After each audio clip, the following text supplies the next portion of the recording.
Phelan-McDermid syndrome community. We are so excited to have part two of our podcast episode with Dr. Kristy Johnson, who is one of our 2024 PMSF grant awardees for the Innovation Award. As you may recall, or if you haven't tuned in yet, the first part of the episode was really focused on the challenges associated with outcome measures, in developing outcome measures and the use of outcome measures in Phelan-McDermid syndrome and other rare diseases. And today we're going to hone in on her specific project called ROSCO, a novel virtual natural communication paradigm for individuals with PMS. I can't wait for you to hear more. And if you haven't listened to her previous episode, please tune in. You do not want to miss it. Thank you so much. So one of the questions I'm specifically curious about for ROSCO is how you're gonna help capture sort of those truly individual changes of how one person, as you said, there's a Felix point, and there might be a Claudia point somewhere else, or, different tones of voices and things like that. So do you get to capture all of that so each individual has kind of their own ROSCO score and inch stone within that?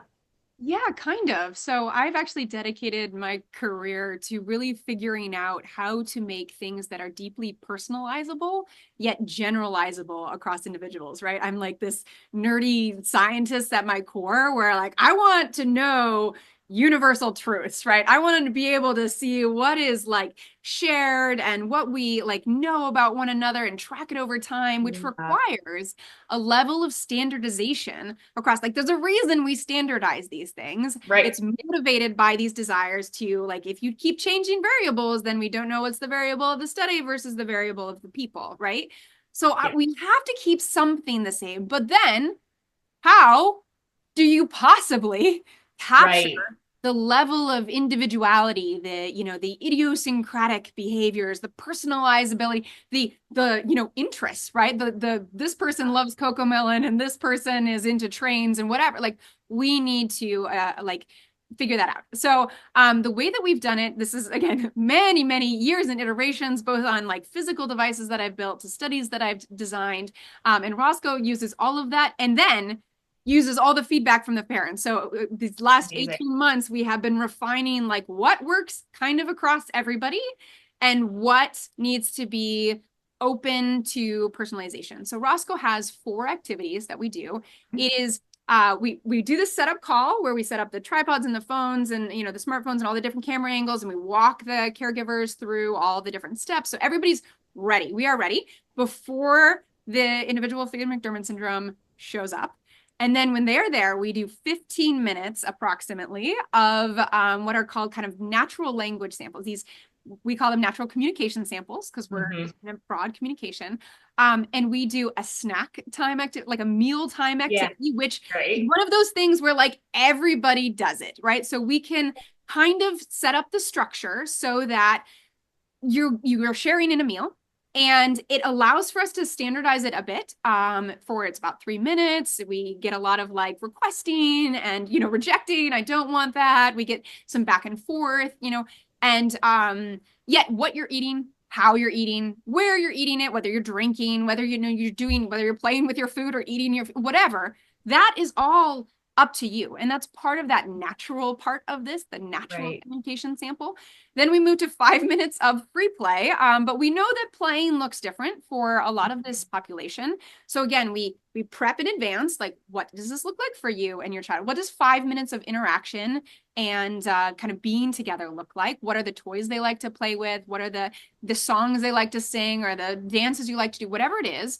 And we sort of figure out, some activities that we could do during those 5 minutes, and everything's ready to go, so that Mm-hmm. we can find success in those 5 minutes, right? So we want to keep you in this area, which we know is a little contrived. That's that Mm-hmm. standardization part, but we want to make it your daily life. And the reason we chose that 5 minute open-ended part is because that's really common in other types of natural language samples. It's often called parent-child interaction, right? Where you Yeah. just do 5 minutes of parents and children interaction.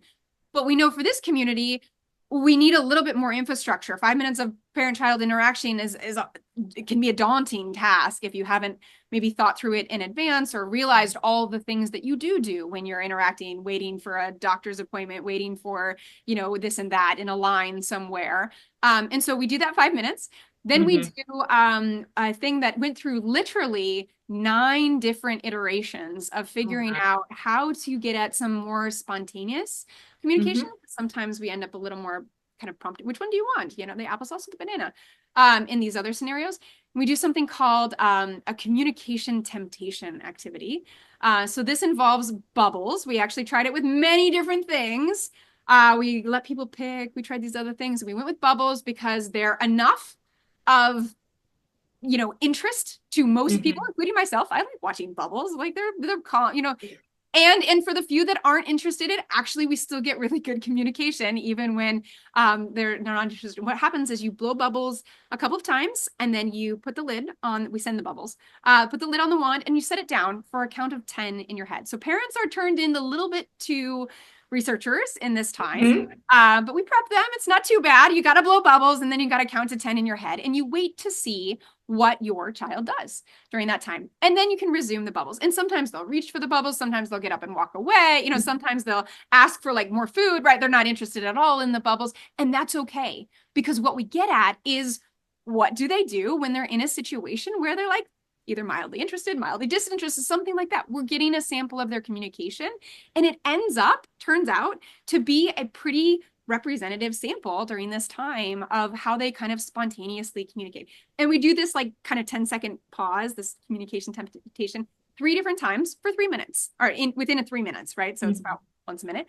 Then the last one's my favorite. And this is a baby that I developed actually for a device that I built long ago, was to we get a video, your favorite YouTube clip or your child's favorite YouTube clip that's about 3 to 4 minutes in length. So usually a song, Baby Shark, Wheels on the Bus, whatever, or we get everything. We get movie clips, we get TV shows, and then we doctor it on the end to look like it's buffering for about 40 seconds. 2 different times. So it has a little wheel that spins, like it looks like it's frozen, but it's not actually. And you're in on it. You know that it's not frozen, but your child doesn't because it really looks convincingly frozen. And so it pauses and we get to see that elicitation of one, it's something that they love. It's a video that they know. It's not my video. It's one that they know should play. That is something they're very engaged in, right? You're here, they're focused. And it's not working, which is, I think for most parents, something that they've encountered in their daily life. This is a very real world press. And that's an example of the ways that we are kind of creatively searching for something that is standardizable. Everybody watches a video. Each person gets it paused twice for two sets of 40 seconds, but the video changes. Right? Yeah. The video is unique to you and something that we know you love. And not everybody loves Baby Shark, right? Or Wheels on the Bus. Cocomelon Wheels on the Bus is probably our top hit. And so then it's over, right? So then that 15-minute section with you and your child is done. We hang up the call, video's over, they're free to go. They made it through. That 15 minutes goes really, really fast. But here's what's critical, okay? Is that the actual ROSCO is not over. And what we need to do now is be able to capture the unique knowledge that a caregiver or parent has about the ways that their child is communicating, right? And that has taken even more time to develop. It's kind of a radical new approach to this very caregiver-informed or community-driven research. We do it still all over Zoom. Again, accessibility is really important of this. We use the Zoom screen sharing feature where I now pull up that 15-minute video that we just captured of you and your child doing all these things from multiple camera angles. And you and I, your child's free to go. So like, again, we only need them for those 15 minutes and that's by design. You and I sit and rewatch this video and I pause it every 10 seconds. And again, this went through many iterations to figure out how often to pause, what questions to ask, what to do. And I ask, did your child do anything to communicate or send a message to you during those 10 seconds? And that gives you the opportunity to say, oh yeah, that, that hand motion that they're making, or the sound that they made, or the way they turned their body, the way their face looked is what it was them telling me, I want that, or I don't want that, or I'm really happy right now, or I'm not so happy right now, right? To get at that nuance. And then we have a whole series of like ways that we've developed to kind of turn caregivers into communication scientists in like 5 minutes, right? That like brief little training to get at reliable measures of how they're telling us about their communication. And this is kind of breaking things wide open, because now we have this unique, insightful information about, like, we had one parent, I think it's a PMS parent, whose child, tapped, right? To kind of say, like, I want that, right? That's like more open, was them tapping. But they also really liked the sensory input from their parents' like sweater. And so they'd also like stroke the sweater a lot. And these look very similar, and also would not be counted on any sort of typical measure that we have right now. But to the parent, they were very informative, and the parent could, with high confidence, like translate, tell the difference between a tap that was, I want more. Also, they have the whole context, right? It's not just the tap. It's like, we're having a meal right now, and I knew she was asking for more milk. But the difference between this and, oh no, that doesn't mean anything. That's just like them, like they like the feel of my sweater. And that is not something, to my knowledge, that level of detail and insight that's been captured in other places, at least at a kind of reliable, reproducible way. And that reliable, reproducible, like, again, we're still figuring it out to make sure that what we're doing is something that will be accepted. Parent report is typically not a thing that has been well received by the FDA, for example. And we are looking at ways, lots of different ways, to be able to make sure that knowledge base is not lost and is really built into it, because I think that's where a lot of the nuance is. And even me as a parent in this world, I can't tell the difference between these things. I need the people who live with the, Phelan-McDermid syndrome individual every single day and know their language, their world, their communication. So that's one of many, many parts that's built into ROSCO that we do, that is really capturing these different ways that they're communicating. There's also an entire extra level of, like, we're using AI tools, we're labeling all of these things. We're trying to, build out data sets of the ways that they're communicating, and how to do kind of next generation technology and communication understanding and characterization. But, focusing on this 1 year, one level of grant, this is where we're at. And I'm really excited to get all of that information from the families. Yeah. And for those who are tuning into our podcast, but not our video, I just wanted to clarify that Kristy was kind of like tapping around her shoulder area versus stroking, and just like a soft stroke with her pointer finger, and how those can be very different. And I definitely imagine that parents are nodding their heads or coming up with their own things in their head. I, as a clinical psychologist and someone who doesn't have a child with a rare disease, is that I constantly rely on parents and their expertise. And so, I love that this measure is not only capturing the expertise in the initial development, but also in that design and measure. And, it's really outstanding. And it's like really exciting to hear this development process. And as you've been emphasizing along the way, and want something else to highlight to our families, just how long this takes, how long development of an objective measure, which you were careful not to label it such. And so we should probably go back and help our parents understand why right now it's a tool, not a measure. But how long it takes, to develop something like this, which is also, potentially why there hasn't been stuff along, like sort of it requires so much time and dedication and funding. Yeah, absolutely. And it's one of the reasons I'm so grateful for foundations and foundation funding and the level of dedication that PMSF has to the community is incredible and really quite rare in even the rare disease community. I'm so impressed by the level of coordination and organization, and people, the way that you've got PhD scientists, liaisons between the families and the researchers, and really people dedicated to knowing all of the details about this world. It's extraordinary and very well done. So I don't know, round of applause for everyone. I'm in awe, as somebody who's touched a lot of these different foundations. I'm very impressed with Phelan-McDermid syndrome and very grateful to this award. And to your point, I think funding through foundations is even more critical right now. So the point that I was making before about we've got this caregiver informed information, right? This kind of almost measure, this caregiver informed data.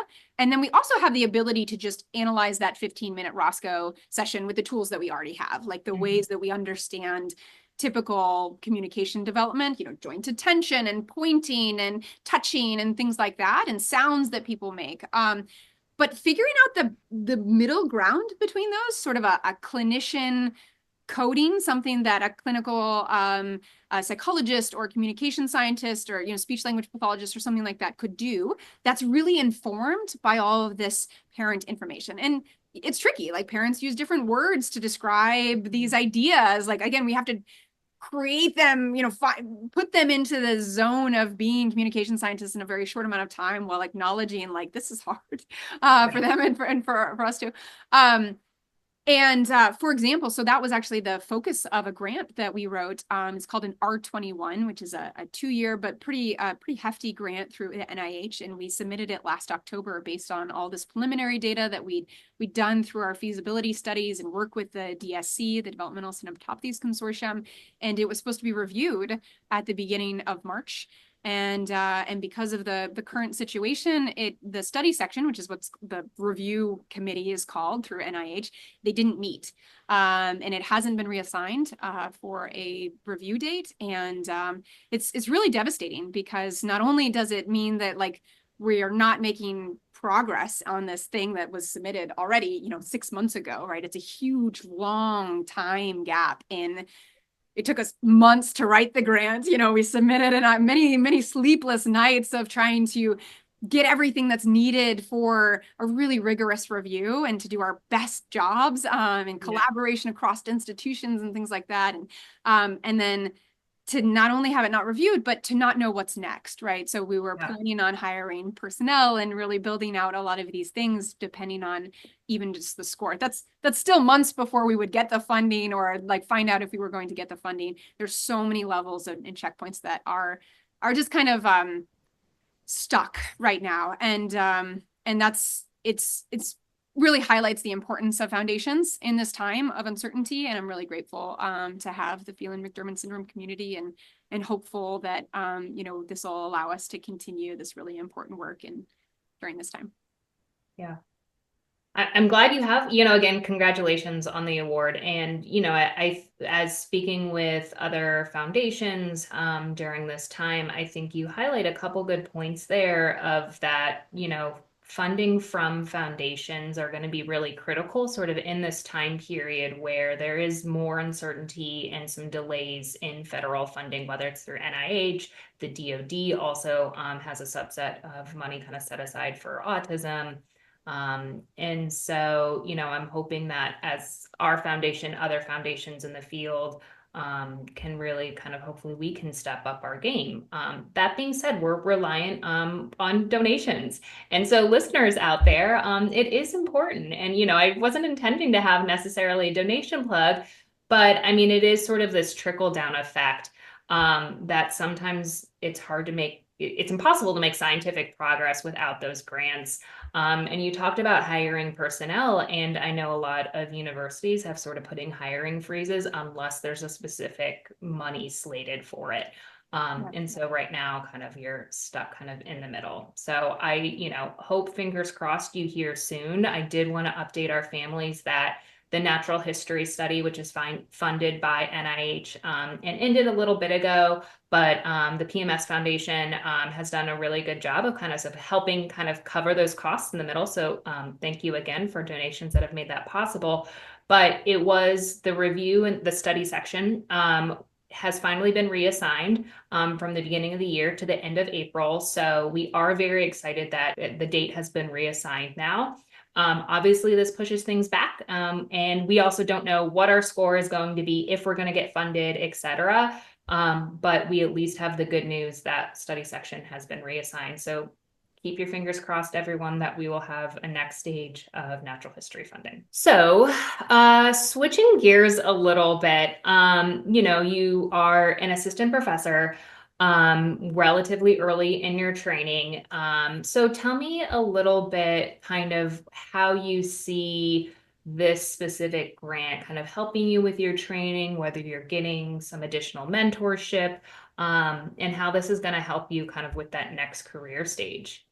Yeah, absolutely. I mean, I think fundamentally, this is so exciting to have early in my career because it allows me to establish a partnership with the Phelan-McDermid syndrome families and the foundation, and that's what I view this as, right? Is like the beginning of a beautiful friendship. This is a goal and to a community that I've really been a part of since during my postdoc, and really being able to solidify that or formalize that with this grant is so meaningful to me, and I'm hopeful that it resonates well with the families and we're able to continue on with that.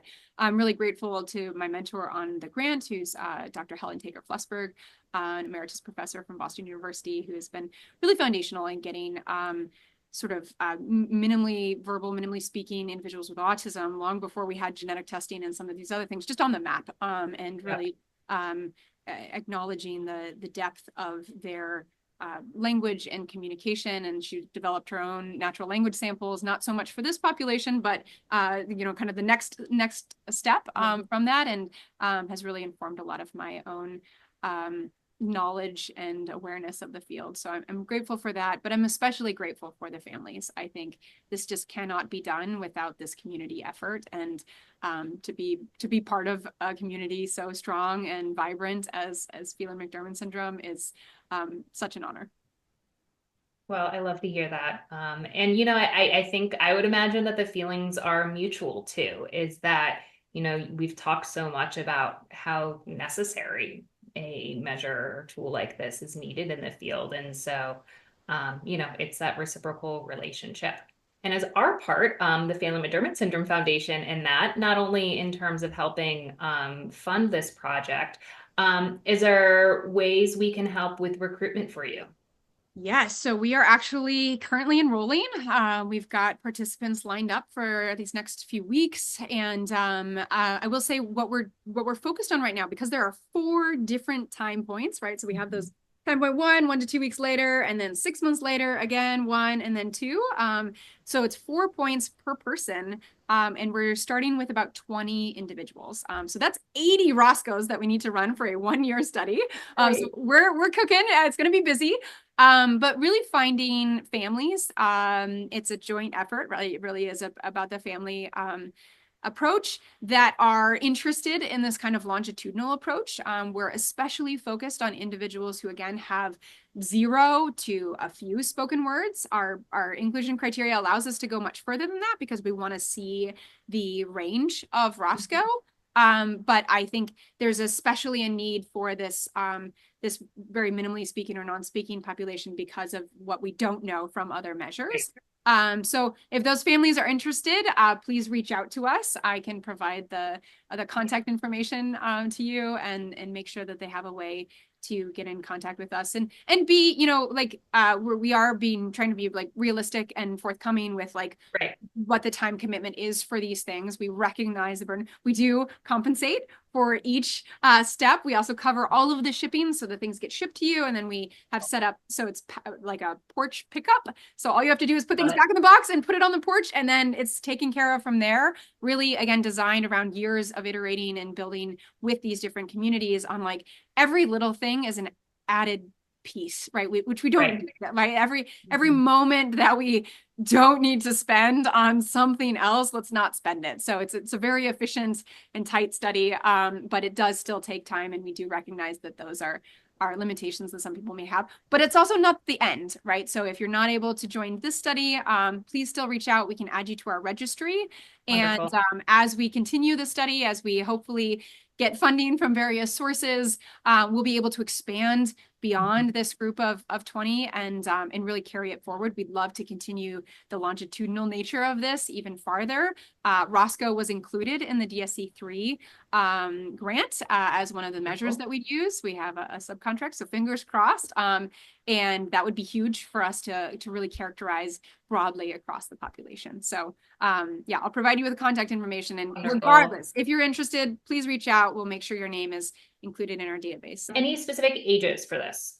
Yeah, so for this very preliminary, we're really trying to stratify our goals and our tools and hopefully get towards that measurement range. We're enrolling individuals age 4 through 17 years and 6 months.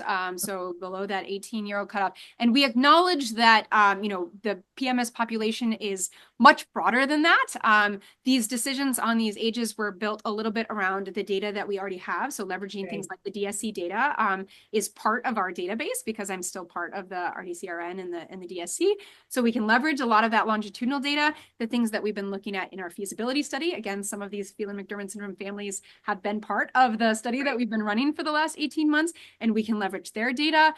So being able to build that, and then making sure that when we only are using 20 people, because again, 4 different sets, 80 sessions, that we have enough power, which means like we have enough ability to look within an age range on how well we're doing. If we spread ourselves too thin, then we're not sure what's like age related versus what's patient related or, inherent to the types of things that we're seeing. So that's really why we chose it. But I will say again, even if you're outside of that age range, I encourage you to reach out to me and my lab. And I have many other studies. I actually have a study that I'm running that's on vocalizations, just pure vocalization sounds like the sounds that are made by these individuals that are highly communicative is a research project that I've been doing since my PhD. It's a lot of what started me in communication. And that goes up to individuals who are 35 and is diagnostic agnostics, meaning like any diagnosis, as long as you fit our number of spoken word criteria and have a neurodevelopmental difference of complex neurodevelopmental disorder, then you qualify. So please reach out and we'll add you and have this conversation. Do not hesitate. We will make sure all recruitment is kind of in our show notes and then also on our research opportunities page on our website. So we will get all that information from Kristy to make sure our families get it. So I don't want to keep you too much longer, but I would love to know, whether you're hoping to attend our 2026 family conference, and where you think you're kind of going to be with the project at that stage, so our parents can what can they expect to see at that point? Yeah, I'm very hopeful. First of all, yes, I'm very, very excited to attend the conference. I was thrilled that was even part of the call, the research call. So barring, some major catastrophe, let's not even go there. I will be there. I hope that we'll be on the other side of this study and I'll be able to share the results with the community and hopefully into our next study, depending again on funding and the way that we can be creative with how we're using our resources. I'm hopeful to be even into the next domain of this. I'm also really excited about sharing just like the ways in which this population is communicating. So beyond just the measurements and all the things that we've talked about, something that really excites me is how richly and expressively these individuals communicate and how this domain of human experience is really untapped in our scientific knowledge. And we get the opportunity to tap into it, to unlock it, to really see and characterize the way that we're interacting and passing messages, sharing meaning with one another. And that is just so cool, right? So exciting. And I'm hopeful that this helps share a lot of like, it makes people more aware, Right. like the world, the families, the one step away from families, grandparents, therapists, new community members, new teachers, things like that, who are coming into your world. And you communicate with your child in their daily life, and you have a world together, and allowing other people to giving them the tools to come into your world, as opposed to always you needing the tools, or you Yeah. having to have the burden of translating or communicating, the communicator as well, right, to someone else, right? We want to flip that a little bit. We want to Yeah. make it about other people being aware of how you're expressing yourselves, all of Yeah. you. And I'm really excited about that. We'll be presenting at the end of April at INSAR, the International Society for Autism Research Conference, on some of the early results from ROSCO. And I will be there, so I will make sure we check it out, and we could probably at least get a picture and a snapshot for our community. that would be fantastic. Yeah, and some of the other conferences that are in this domain. Wonderful. Yeah, keep us updated. And, one of the things that I thought of, and I'm glad you brought back up, was that one of the other amazing things with this project is that you will have such rich information to sort of write a paper or help characterize what communication looks like in this population. And so, how vital that is, not just for the parents, but like you said, clinicians, researchers, experts in the field, because, you brought up the idea of just how demoralizing so many of these other measures. But if we have a paper that's like, oh, we get to hear these different sounds or gestures, just normalizing that in this population, it's going to be, a really important clinical step. Yeah, that's the goal. I think we can do it. I think with the shared partnership and kind of a relationship that we're building here, this is possible. Yeah. So before I let you go, anything else you want to share with the PMSF community and our families who are tuning in? Honestly, just thank you. You're incredible. You're the foundation, the families, you have been such a delight to work with. And I'm so, so grateful to be kind of officially part of the community and the group. And I'm really looking forward to doing this together. Great. Well, I mean, I can definitely say from the PMSF side, we're grateful to have researchers like you. First of all, just so young in your career, and hopefully we'll be staying in the Phelan-McDermid syndrome field, but also just to have such, innovative ideas and hopefully sort of turning research on its head. And so we're excited. So with that, we will bid you adieu and say goodbye. Thank you so much for being here, Kristy. Again, congratulations on this award. We're excited to see kind of where this goes for the project. I know I get sort of a sneak peek in April, so I'm particularly excited. And to the Phelan-McDermid Syndrome Foundation community who are tuning in, thank you for sticking with us. I know this was a little bit longer of an episode, but there's such good, rich information in it. We'll see you next time. Thanks so much, everyone.